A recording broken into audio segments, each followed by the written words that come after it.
1.5 million people in the city, so not everyone gets one of these. Like, very few do. This ain't the first time Reggie's gotten one of these. Leave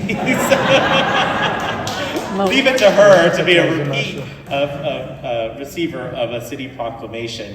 But what I will say, Reggie, is while you may have received one of these in the past, you haven't gotten it from your friend Todd before. And I'm so pleased and privileged to be able to give this to you on behalf of a grateful city, a city that you have impacted so positively. So I won't read the whereases, because I also know that Reggie is incredibly humble and probably is a little disarmed by this whole thing. So I will land the plane quickly and just simply read the last part, that I will be proclaiming, as we know her birthday's in a few more days still, be proclaiming November 28th, 2022 to be Reggie Smith Day in the city of San Diego.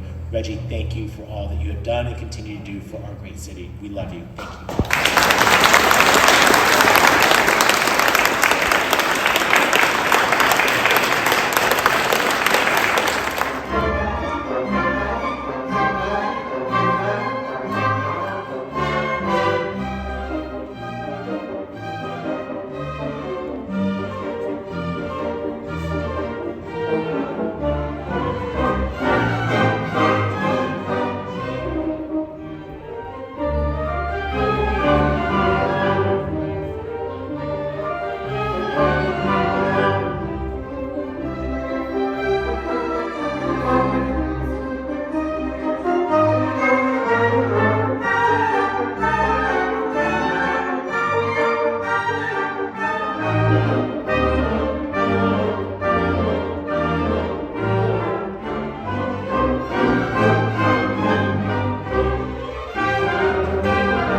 Thank you.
Just the way it is, we have to go with it, right? I'll tell you, I was already intimidated enough. Our colleague Penny was back there a minute ago, and she said, after you spoke, Mr. Mayor, she said, "How are you going to top that?" So I was already feeling bad enough, and then this happened, and so there's just really nowhere to go but down. But we're gonna go up, because I just really represent one part of our Sharp family, and if they could all be up here today, they would talk about you, Reggie, all day long. And so well deserved, because as Don mentioned, you are our preeminent volunteer at Sharp Healthcare. And I think we all know Reggie is a tour de force, right? When she sets her mind to something, it's gonna happen. I remember, Reggie, the first time I met you, I think it was Tim that actually asked me, Tim and Dan said, "You've got to go over to meet the Patient Experience Council, and in particular, you've got to meet Reggie Smith." And so I didn't know anything about anything, but I was thrilled to have the opportunity to go sit down with you. And 40 minutes later, after Reggie had told me all of the things that she represents and that were important, and that were important to Sharp, and that the new CEO needed to know, I felt duly indoctrinated. So, And she really is a tour de force. I mean, Reggie, you are, when I think of the Sharp experience, when I think of our values, when I think of our vision to be the best place to work, the best place to practice medicine, and the best place to receive care, it's possible that we achieve those goals because of the work that you and so many others like you that you lead do. You keep us pointed to our true north, and we will always be appreciative of your leadership. And we know you're not going anywhere. We have many things for you to keep your eye on for a number of years left, so let's keep this going. But I wanted to point out one thing. Reggie, when she learned that I was from Oklahoma, I was born and raised in Oklahoma. I've been at Sharp 4 years. My colleague, Bill Littlejohn, of course you're gonna hear from Tim, our colleague, Dan Gross, who had a 40-year plus career and was the president of our hospital operations. They could speak for an hour, I know. But I just wanted to share one thing about Reggie that really struck me. And being from Oklahoma, which is in the deep heart of Indian Territory, Reggie asked me to go visit the Indian Health Center. And met Kevin, or had known Kevin, but Kevin had me over and Reggie had me over, and they showed me around, and they showed me what we provide in this community for our native urban American Indians to provide care that they might not otherwise have, care that falls through the gap. And we know that Reggie is a fierce proponent of health equity, and it's so important. But one of the tokens that she gave me while I was there was a bundle of sage. And for those who follow Native American Indian tradition, sage is used to burn and to smudge, and it's used to provide positive energy. And Reggie, as I thought about my remarks today, I wanted to recall that moment, because when I think of all the positive energy you have provided to Sharp Healthcare, you are it. Thank you so much. Thank you, Chris, and welcome everyone. I'll be brief so we can get to more fun things, but I do want to share and reiterate all that you've heard about Reggie and what she's given to others. At Sharp Memorial, she's given us so much. What she's really given is an advocacy for patients in our community. She has stepped up to show us where we're doing well and need to continue dedicating ourselves to that success of our Sharp experience. And she's pointed out to us very clearly many times where we haven't met the needs of our patients and helped us fix all the systems so that we can be much better. She is the eternal, and as Chris says, fierce advocate for patients. And as a result, Sharp Memorial has been in the top 10% of the nation in patient satisfaction for 10 straight years. And Reggie's a key part of making that happen. Thank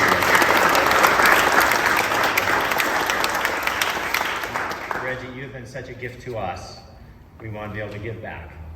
Part of Reggie's advocacy has been for patients to be able to have time with their families during those really challenging times. And our emergency department is one of those areas where people come in and they are facing difficult situations, and they need that family time to be able to have quiet time amongst their family with caregivers who can explain the difficult situation they're facing. And Reggie's advocated and made sure we've got a space for those family members to do that. And Reggie, our gift back to you is to name our emergency department's family room for Reggie's name.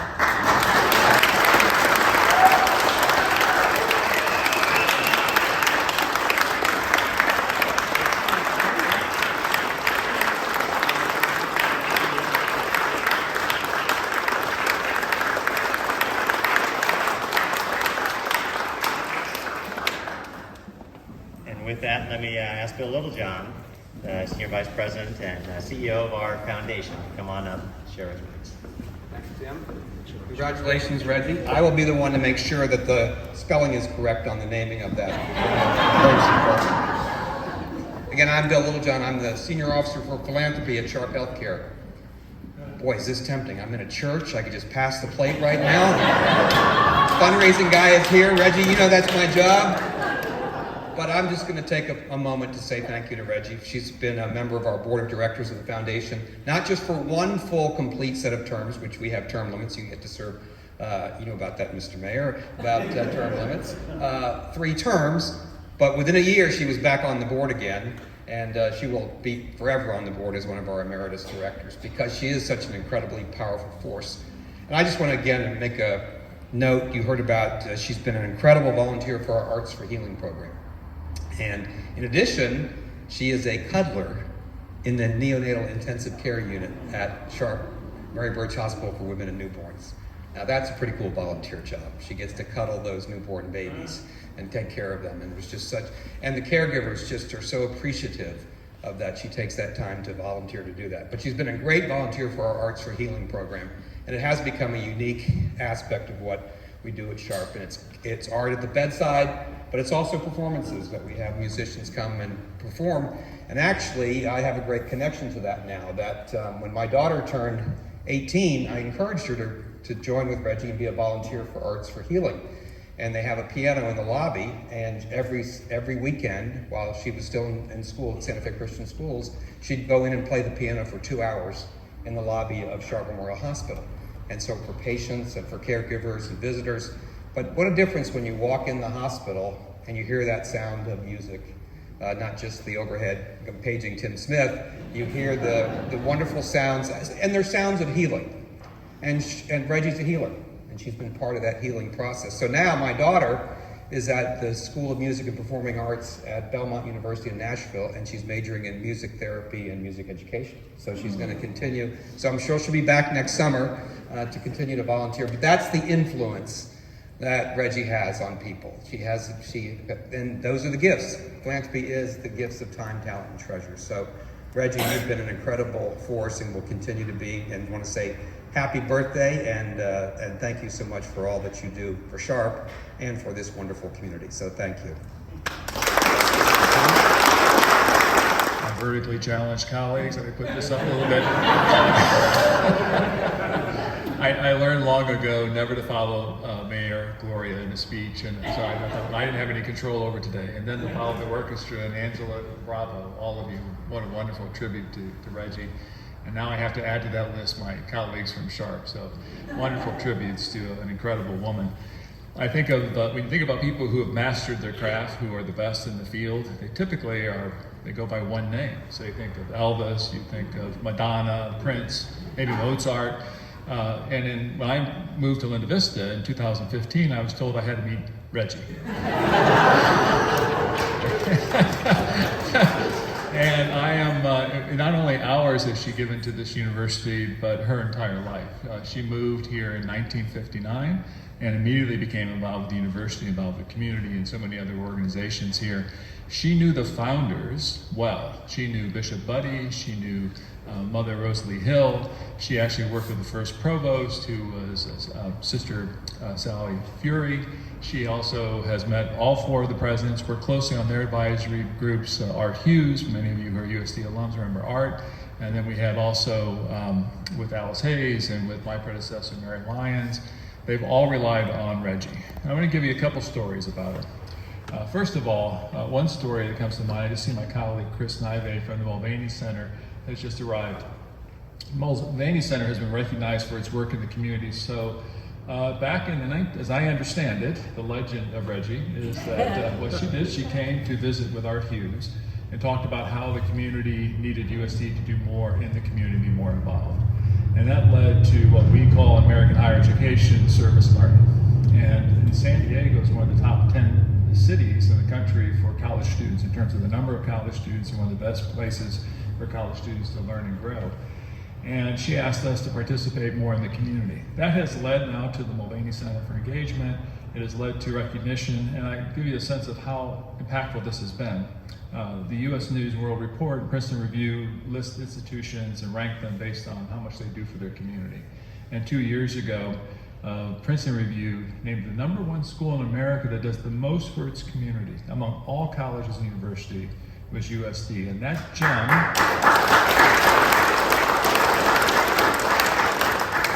that gem came from Reggie. It was her advocacy, her work, connecting people. And like so many of my colleagues have already said, Reggie, what's so valuable about Reggie is that she tells you the truth. And sometimes that truth is painful. Just 6 months ago, she was in my office and we were talking about a few things that both the university and I need to do better. And I've tried to follow up on those things. But it's always been from a place of love. Always been for love of the institution, love for her community.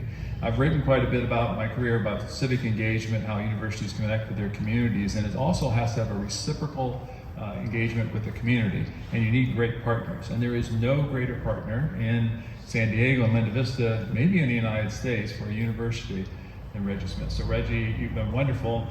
She and I actually have a little bit of a history. We both attended the same university, a couple years apart, at the University of Toledo. And so she speaks my language. She speaks like an Ohioan, and she also understands some of the things that I talk about, like Tony Paco's Cafe and some other things, but I can only she and I have this. But Reggie, we love you. We're so appreciative of your work over 60 years. So over 60 years of work, you're going to accomplish something today that only took Todd Gloria 4 years when he went to school at US State. But I'm going to, I want to just put this in perspective. In the 73-year history of the university, there have been less than 90 people who've been honored as honorary alumni of the University of San Diego. We haven't given this honor in over 15 years to anyone. And so today we are honored to award to Reggie Smith, honorary alumni of USD.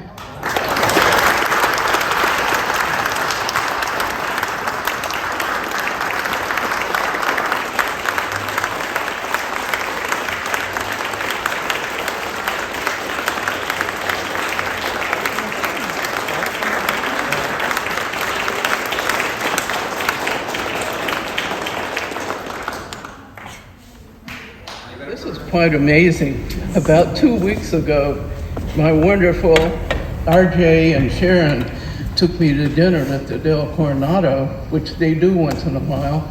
But during the course of dinner, they said, you know, we weren't going to tell you this, but because your heart is 90 years old, we thought we better tell you that there's going to be a little gathering. And I said, well, what do you mean a little gathering? And she said, just a little gathering to support your birthday. And I said, Sharon, I'm 90 years old.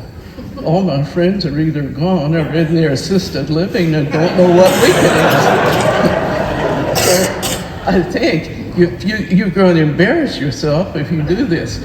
She said, it's none of your business. I'll take care of it. You just show up. So, you know, I frankly have to tell you I'm stunned. I mean, people who I have felt so honored to know and to work with so many years have come to honor me, and I don't know exactly how to think about that.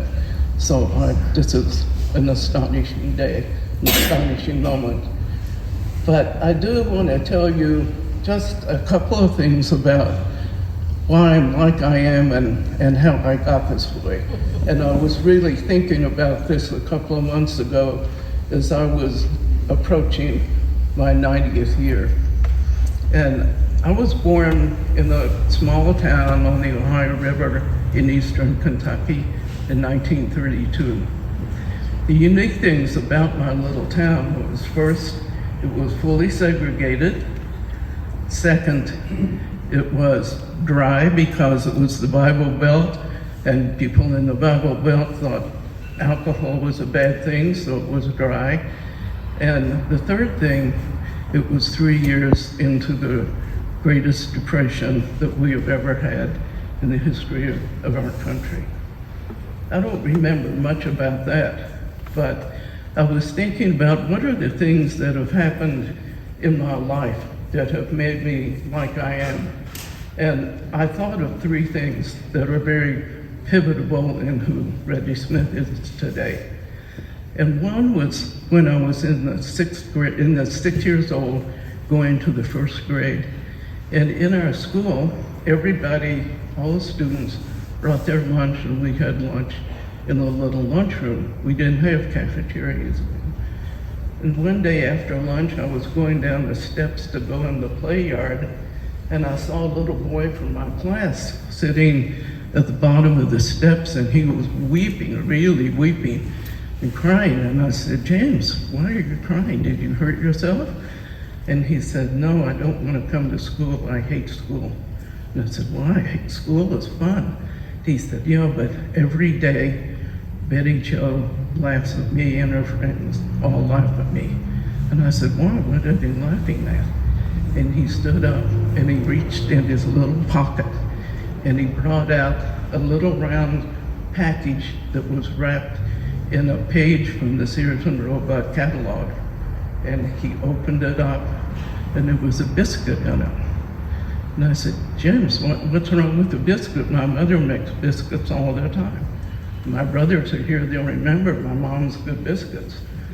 And he says, they say that my lunch is ugly and they don't like it. And I said, why is that? And he opened it up. And on his biscuit was 1/4 inch of lard that was covered with sugar. And he said, that's all the food my mother has. And that's all I had to eat. So I said, that's okay. I'll talk to Betty Jo and tell her not to do that again. So I went to see Betty Jo. I told her, she said, we don't like that, what he eats, and we don't like James, and I can say anything I want to him. And I said, no, you can't do that. So don't ever say that to James again. I didn't see him for a while, but maybe a few weeks later, I saw James hiding behind the oak tree in the schoolyard, and I went to see why was he hiding. He said, Betty Jo told me, you cannot come in the lunchroom anymore. We don't like you. You're ugly, your shoes are dirty, and we don't like what you eat. So I said, don't ever say that to James again. He's going to eat with me. He's coming in the schoolyard. Betty Jo got in my face, said, I don't like you either, and I'm not going to talk to you, and don't ever talk to me anymore. And she stuck her tongue out at me. So I didn't like that, so I pushed her. So when I pushed her, she fell down in the schoolyard, and she started to cry and ran to the office, and I said, oh boy, am I in trouble. So I went to the classroom, nothing happened. And I thought, wow, that's great. And I went home. When I got home, I heard my dad call me. I came in, and in the dining room, my dad was sitting at the dining room table having a cup of tea with Miss Chatfield, the principal of the school. And I knew she had told what happened to me. So Dad asked me what happened at school. So I told him about James. I told him about Betty Jo, what she'd done. So my dad reaches over, pats me on the head, and he said, you know, you did a good thing. James couldn't speak for himself. He was scared. He was poor. He was scared. His family had nothing. You did the right thing, and you can do that again. And if Betty Jo ever gets in your face like that again, you have my permission to push her. So with that, I went outside to play, and that was the end of that. That was the first thing that I'd later learned was really meaningful in my life. The second thing happened when I was 9 years old. And you know, then no one had television, and we certainly didn't have smartphones. So every evening after dinner, all families gathered around the radio and they listened to Charlie Chan. My favorite was The Shadow, and of course, everybody loved Jack Benny. But one day during the middle of the day, my mom and dad called us to come and listen to this program on the radio. And when they turned it on, an announcer came on and said, ladies and gentlemen, the President of the United States, Franklin Delano Roosevelt. So the President said something to the effect of, to all Americans, this is the day that will live in infamy. And of course, that was the beginning of World War II. The President talked about World War II, what it was that we have been attacked, and that our country must now put aside all differences and come together to save democracy. I think we ought to clone that and pass it around again. And so I didn't really understand the depth of what World War II meant, but the president said, everybody must do something to save our nation. After he was over, I asked my dad, does that mean kids have to do something too? My dad said, everybody does. And I said, what can I do? I'm only 9. And he said, you'll think about it. So a few weeks later, our teacher on one Friday said, the Red Cross wants to have some volunteers to come and help with the spatial project. And we would like to see if anyone wants to stay. She will be here next Friday. So 3 in my class stayed. Of course, I was one of them. And the lady came from the Red Cross. She said, you know, we need volunteers to roll bandages for the medical kits that go in the field to help save the soldiers that have been wounded. And we would like to give students to help roll the bandages. And since there are only 3 of you, can you ask anyone else to come and help? Of course, that was perfect for me because I started organizing. And so I organized 3 friends. We called ourselves the Young Patriots. And for 3 years, we had jobs that we did to help with the war. And we had 3 responsibilities. 1, we met every Friday. We rolled bandages and we put together little boxes that had 5 rolls of bandages, 2 rolls of adhesive tape, and 4 rolls of iodine. And those boxes were then sent to the field, and the field medics used them. So we did that for 3 years. Our second job, everyone was asked to turn in scrap metal. And we, of course, we couldn't get scrap metal, but I gave each of the Young Patriots a bag. And we would gather empty cigarette packages from Lucky Strike and Campbell's. And every Saturday morning, we took them apart because they had a roll of tinfoil to keep everything fresh. So we rolled the tinfoil into little balls that were the size of maybe a golf ball. And every Monday, we turned them in, and they went with other scrap metal, melted down, and turned into sheets of aluminum, which was then sent to Detroit to the Ford Motor Company, and that went on the wings of a B-29 bomber. And the third thing we did, we had the C&O Railroad, Chesapeake and Ohio Railroad, went through our town, and that railroad was used to transfer troops from Fort Knox, Kentucky, to wherever they were going. So we would get the list of when the troop trains were coming through, and the Young Patriots took their flags. We went by the railroad, we waved our flags, and we wished good luck to all of the soldiers that were coming through.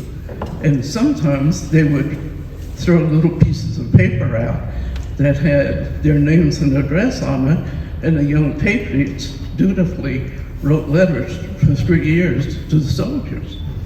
And I remember one that I wrote to Sam, and when I think the 3rd year, he wrote a letter to me and he said, when I get out of the Navy, out of the Army, I'm coming to your home and I'm gonna talk to your father and see if I can marry you and take you back to Nebraska, where my family has a big farm.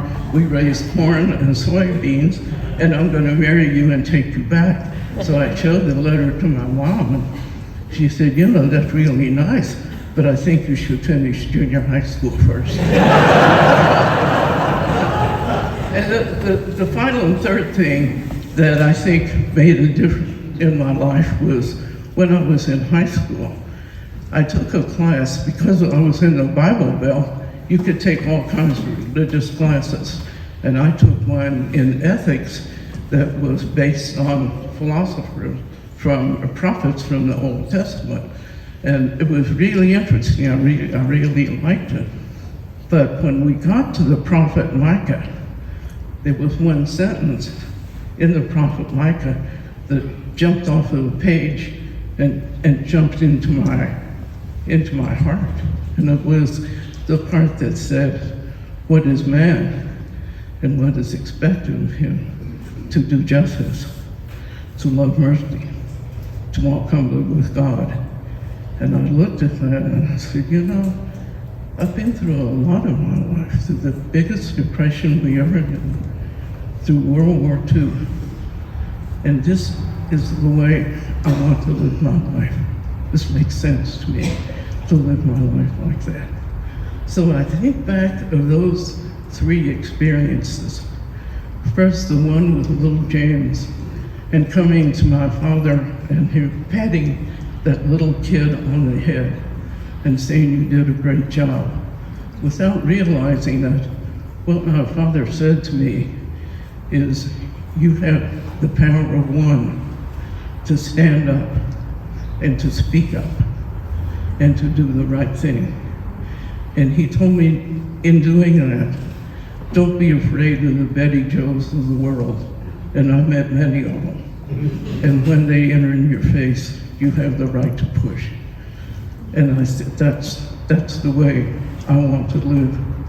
The second one was, and I have to thank my father for that. And I also have to thank President Franklin Delano Roosevelt, because encouraging me to start the Young Patriots taught me the value of public service and of giving back to my community. And it's been a very important part of my life, all of my life. And I think the third one was reading. I have to thank the prophet Micah, because he taught me the value of justice and speaking up for others who can't speak for themselves. He taught me about mercy, and that's why I think I can do so much at Sharp Hospital and enjoy every minute of that. But the one part about it that I'm having a little struggle with was the part about being humble. Because I'm looking at all of you that came here today, this beautiful orchestra, at my good friends Arjay and Sharon and what they did, and all of you that I've always been so honored to work with, and here you come to honor me. And I'm afraid I feel a little too prideful. And I'm thinking of a song that was popular a few years ago. Oh Lord, it's hard to be humble, but I'm trying the best that I can.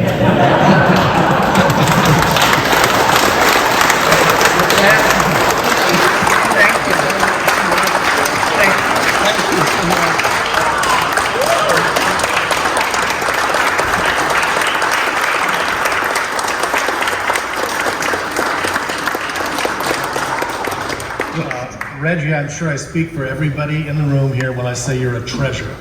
And we all love you. We appreciate everything that you've done. And I hope everyone will stick around and have cake and champagne to celebrate. I think we now... Happy birthday. Thank you. Thank you.